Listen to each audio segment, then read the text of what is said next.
She's the star here. Every day everyone is playing with her. But not so confident. I run away.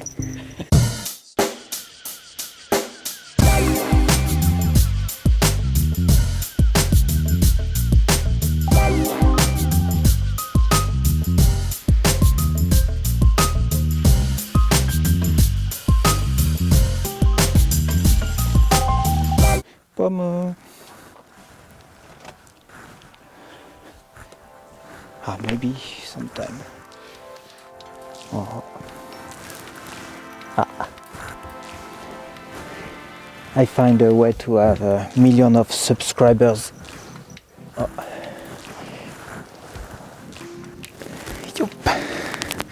Say hello. So, with that, 1 million subscribers very soon, I think. She's Pomme. That's Pomme, or apple in French, the latest resident in Francois and Noriko's Kominka, and the apple in their eye. She's a rescue and still very wild, but she's the reluctant star of the show, so when she's ready, we'll see more of her. But for now, she's getting used to her new surroundings. Francois rescues everything, not just cats. His philosophy is to make as little impact on the environment as possible, and this means recycling and reusing. Francois will not buy something new if he can find something used or even broken but fixable. He takes pleasure in finding ways to reuse things that already exist, and he believes it's a key to sustainability. I went to Otaka, and near the road I could see there is a tiny box, so some container where people can throw away a newspaper or magazine, metal, and in the metal box I could find that one, and I wanted a spare one, so pretty good. Well, I was guessing it didn't work, and when I plugged it, it was turning but very noisy, so I just took everything apart, and in fact it was the bearing who was damaged, so I just ordered a new one for 400 yen, replace it, and it works really well. Of course, when I was checking in, it's like looking inside the trash box, so I have also the feeling is, how to say, it's kind of shame, but in fact, I really think is that the society who make it a shame, but in fact, taking all the things to reuse again, I think it's the opposite. It's very nice. So. But it's not only a belief in sustainability that brought Francois and Noriko to this mountainside village. Francois believes that sharing sustainable and environmental practices will make more people aware and inspire people to live more sustainable lives themselves.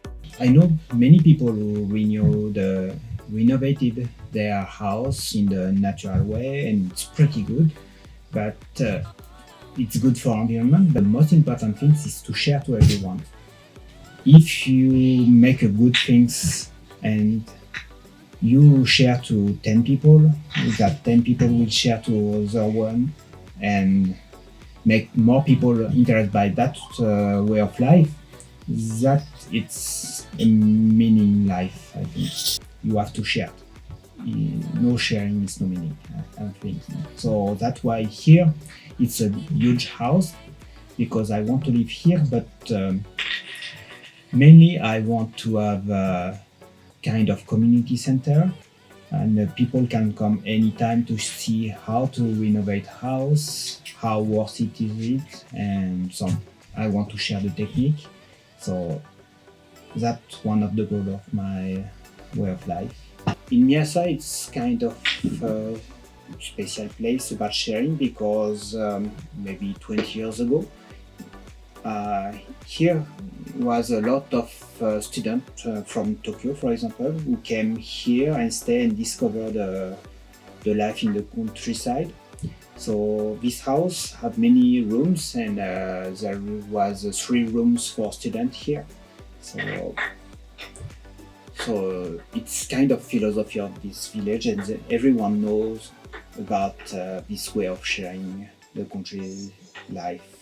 The neighbor husband had a rice field, and every year people from big city came and did harvest or maintaining the field. So it's already a way of thinking of the village. So I think everyone is very happy if I can do something like that. I regret that I haven't been able to get up to the mountainside to see Francois in several weeks, since the snows have been bad and there have been a lot of other things going on in my life. But next week I will definitely be up and visiting again, and I'm excited to see what he's been doing while I've been away. In the meantime, I thought this episode would be very interesting and perhaps inspirational. Francois knows he can't change the world by himself, but he believes that sharing his experience with others will help make people more aware of the problems that we face and inspire them to do something about it.